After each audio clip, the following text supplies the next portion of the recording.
I'm not asking again. What are you doing in a neighborhood like this? Show me ID or you're in cuffs. I am weeding my garden. I don't carry a wallet in my own backyard.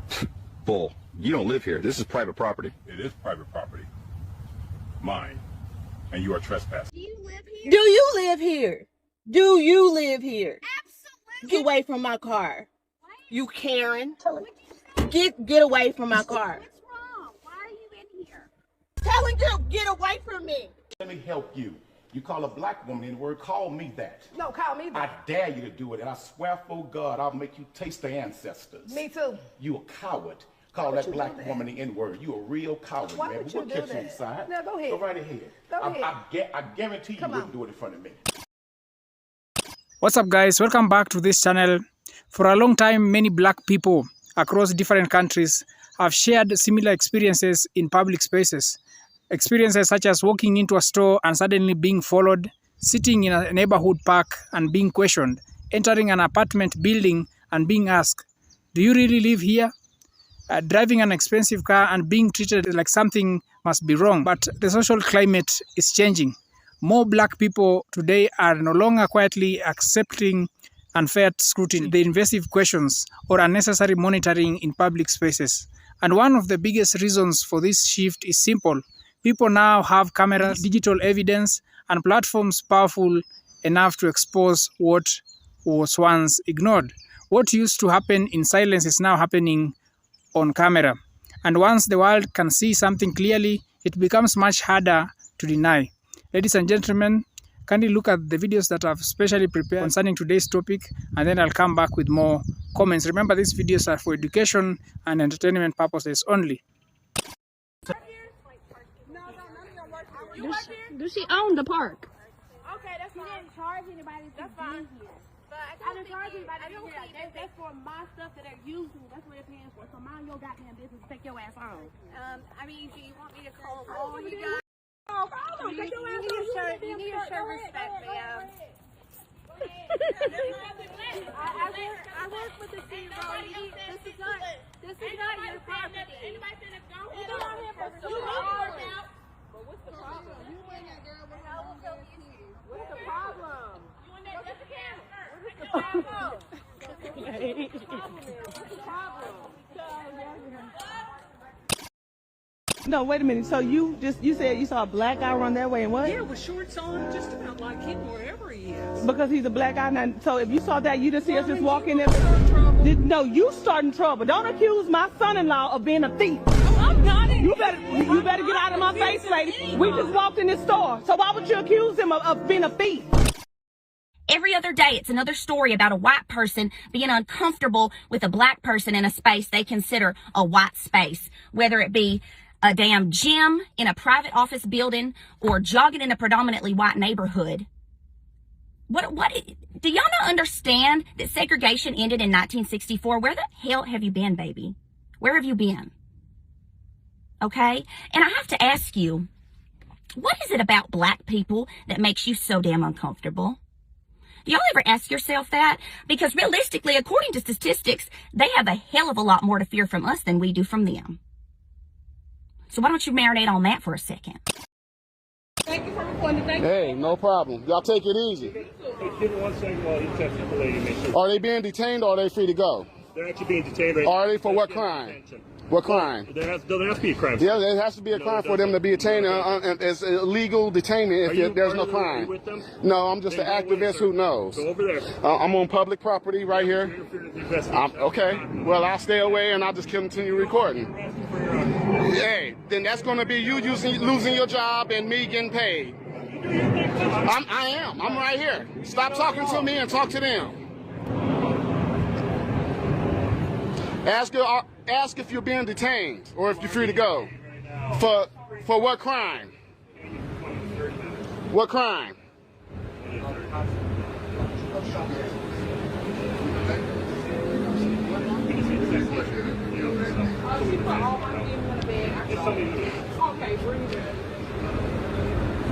If you haven't committed a crime, you don't have to provide ID.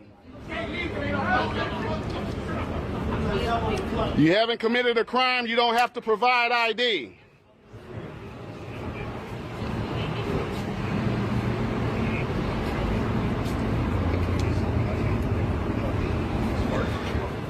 Yeah, these people up here had a disagreement with the clerk. They called the police. Now the police is detaining these people because of they said a communication. comment. Because the manager said a racial comment. Now the police are detaining them and taking their information.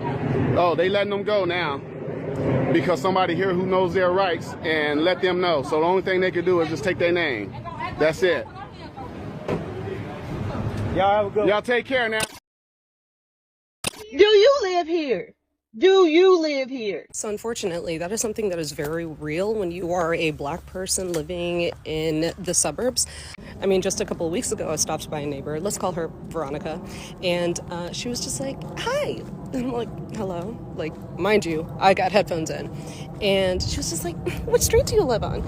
These are the kind of invasive questions where they think that they're being neighborly, or they want you to think that they're being neighborly when really they just want to know that their kids are safe. Wanting to know that their kids are safe while simultaneously endangering ours. Mr. right here. Yeah, that's your ass. So you the one I like want saying you the N-word, one right? like call people niggas and call shit. her- you gonna Call her me a N-word nigga. today? Call me one. I bet you won't call her in front of a black man like I that. bet you won't call In me fact, no let me- nigga. Come on, come I on. know. In fact, I know you won't. Say the N-word in front of me, Come on, go on in there. and I give you a taste everything for the ancestors. Down in Say there. it. Say it in front of me. I dare you to say it. What is your name? It's Quanell X, but you'll learn it real well today. Yeah. Say it. I bet you won't say N-word in my face. See, you talk to black women like that by themselves. You intimidate black women by themselves. But a black man, you won't open your goddamn mouth.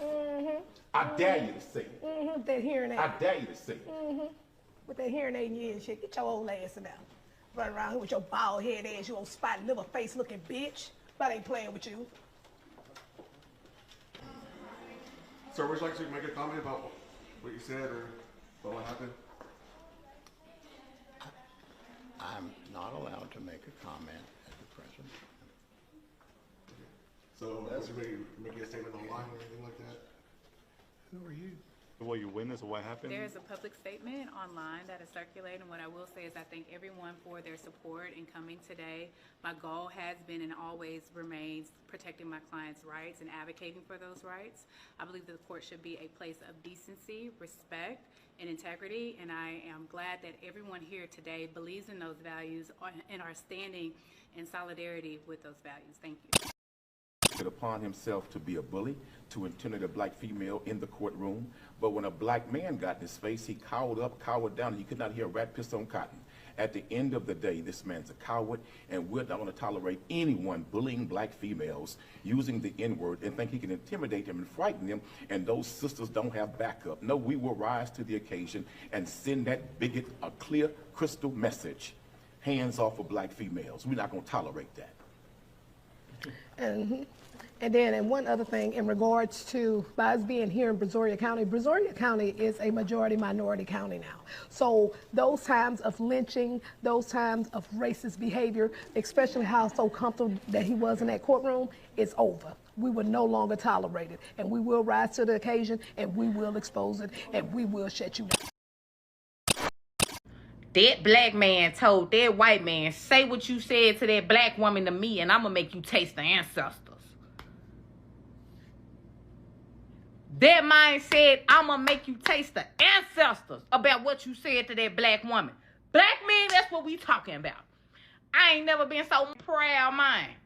I ain't never been so proud. That's what y'all supposed to do, protect us. Yes, and we gonna ride with you. Auntie was on that shit. Auntie said, what he talking about, say it to me, and I got some fire. That shit made me so happy. I wish I was standing by his side. I would have been on it too, with him, ready, on go, teed off on him. Didn't say nothing. Didn't say nothing. Black man, what I'm talking about, we got to stick together. Not me going into an Urban Outfitters and end up being racially profiled. Yep, that's my bag being checked on the floor by the guy at the door because the Williamsburg location of Urban Outfitters is, racially profiling.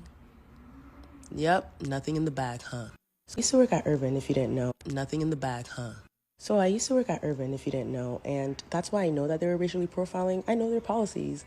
And one of the things that I was really proud of myself for was being able to afford Urban Outfitters without like a discount or anything.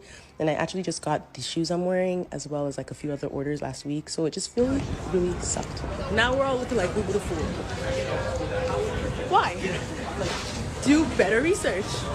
Don't racially profile the black girl. Just to be wrong. Yeah. The way I'm expeditiously canceling any and all things Urban. Hit me with that one more time, I'll punch you in the face. Back off of me. I said back off of me! You just hit me! Lady, you need to stop. You've been harassing him this whole time. Thank you. Leave me the fuck alone. I've been recording you, ma'am. Of course you are. And then what? What are you gonna do? Hey, turn around, dude. We're done. Not a goddamn thing. Done. We're done. Don't get close, man. Back away.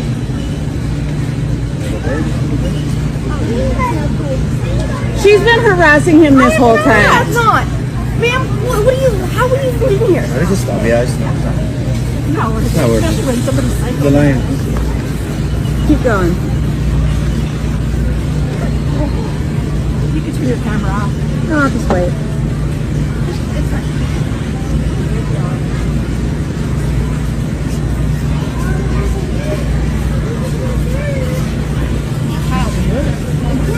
Hey, you stop the damn good behavior. All right, one time.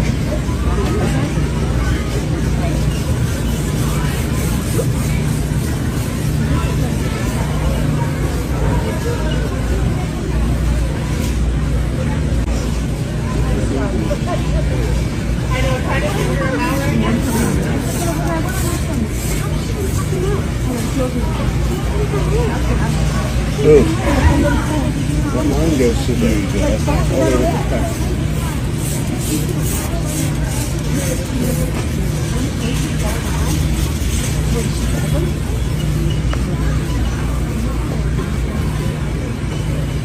And we have a chicken shit camera. And that's the part that gets me. Talk about this. Stop. I know.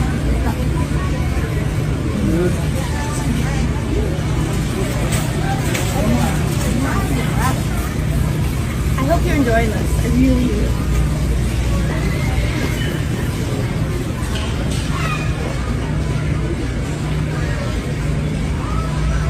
I just wonder, do you just have that out all the time throughout going to the store? No, just when people are harassing others and acting like parents. I wasn't. I'm not gonna even get in an argument with you. Yeah, you're still recording. That's what's getting, like, it would be one thing if you actually turned it off. Like, the interaction's done. Now it's between us. Because this is stupid. Let me ask you a question. I just want to understand. Excuse me. You're going to record you. Oh, wow. And you're not even going to listen? Oh, that's trashy. That's trashy. Like, were you there when it all happened? Don't even do nothing, babe. No, it's a simple question. It's not going to I understand, but it's a simple question. Were you even there when it all happened? You have the whole thing on recording? That's what I would like. The whole thing, even him cutting in front of us? No, because I was the last one in line. So you weren't there. You wouldn't know. And that's the part where you're just like,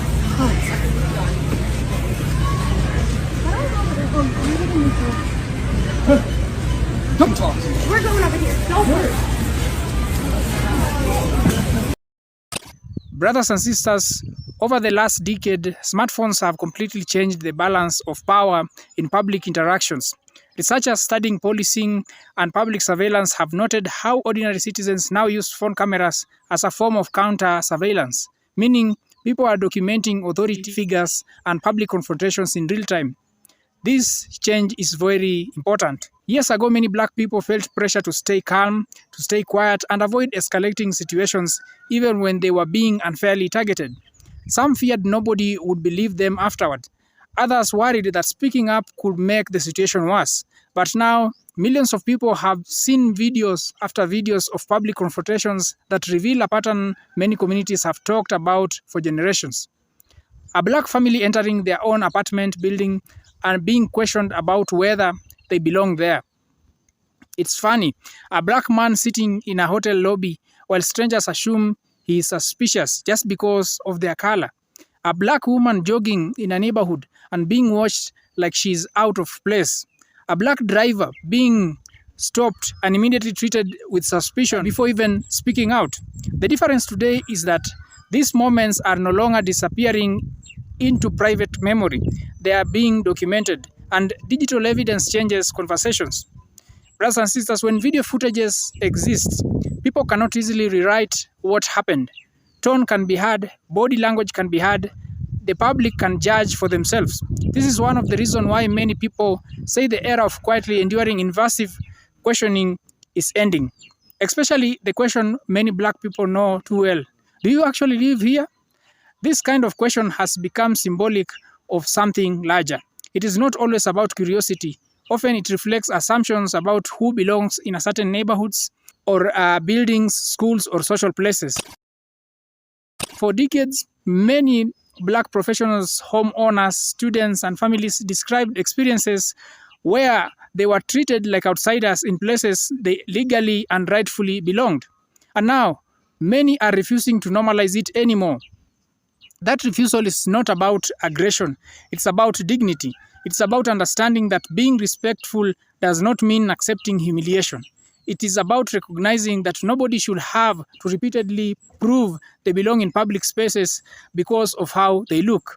Studies and reports over the years have continued to examine racial disparities connected to surveillance and policing. Researchers have found that surveillance technologies and monitoring practices often affect communities of color disproportionately. Even newer debates around facial recognition technology have raised concerns. In 2026, police in Essex, England, reportedly paused the use of facial recognition cameras after findings suggested that black individuals were significantly more likely to be identified by the system compared to other groups. That is important because technology is often presented as neutral, but technology reflects the data, systems, and assumptions behind it. And when biased assumptions meet powerful surveillance tools, communities become more cautious. People are now asking deeper questions.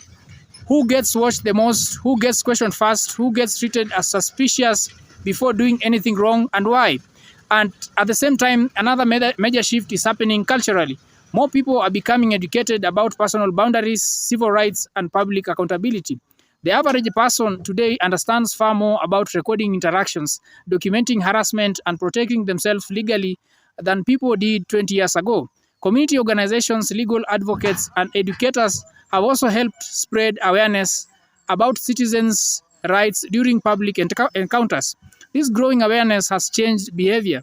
People are more confident speaking calmly but firmly. They are more willing to ask questions back. Why are you asking me that? Am I being accused of something? Is there a reason you are following me? And those questions matter because accountability begins when people stop automatically accepting unfair treatment as normal. Now, to be clear, this conversation is not saying every question from every stranger, employee, or officer is automatically motivated by racism. That would not be accurate or fair. But what many people are saying is that patterns matter. When the same kinds of incidences happen repeatedly to the same groups across different cities, countries, and generations, people naturally begin connecting the dots. And social media has accelerated that awareness. Before smartphones and viral videos, many experiences remained isolated. Someone could tell a story about being unfairly monitored in a store, and others might dismiss it as exaggeration. Today, millions can witness similar incidences happening repeatedly in different locations. That creates collective awareness. It also creates solidarity. People realize they are not alone. And once people stop feeling isolated, they become more willing to speak up. Brothers and sisters, another important lesson in this moment is the power of calm documentation. Many viral incidents today are not becoming powerful because somebody shouted the loudest. Often they become powerful because someone stayed composed while recording clear evidence.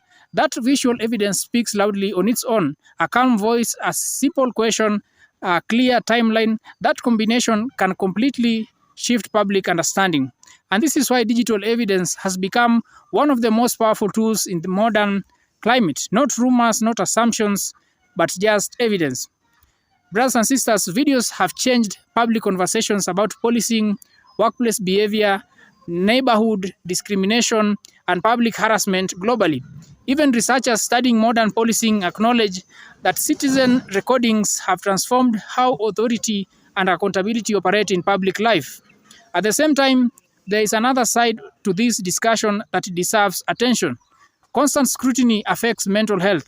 Imagine constantly wondering whether entering your own building, shopping in a store, or walking through a neighborhood might lead to suspicion.